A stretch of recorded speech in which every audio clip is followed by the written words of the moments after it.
বলবেন এত টাকা পাবেন কোথায়? টাকাই মাটি থেকে তৈরি হবে ইনশাআল্লাহ। আমাদের দল কোনো দেশের কোনো এজেন্সির টাকায় চলে না। আমাদের দল চলে আমাদের কর্মী শুভাকাঙ্ক্ষীদের পকেটের ব্যাংক দিয়ে। আমাদের দেশও চলবে আমাদের এই মাটি দিয়ে ইনশাআল্লাহ। চুরির পথ, লুটতরাজের পথ যেদিন বন্ধ হয়ে যাবে, ট্যাক্স এখন সরকার যা কালেকশন করে তার চাইতে 3 গুণ বেশি ট্যাক্স উঠবে, কিন্তু ট্যাক্সের লেভেল আমরা কমিয়ে দেবো ইনশাআল্লাহ।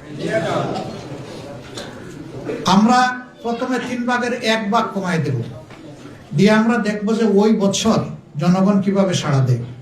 চুরির হাত বন্ধ করে দিব। এখন ট্যাক্স পেয়াররা কি করে?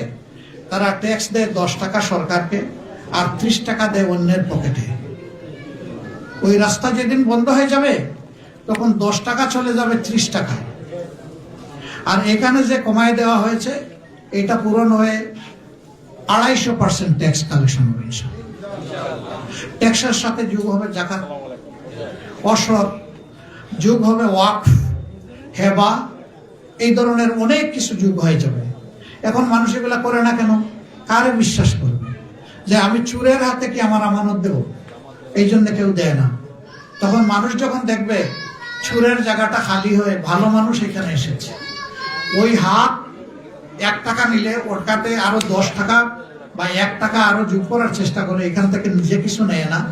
মানুষের আস্থা তখন বেড়ে যাবে।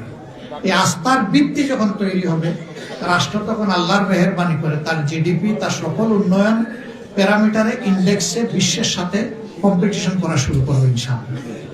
আমরা কোনো ফাঁপা বেলুন আমরা কাউকে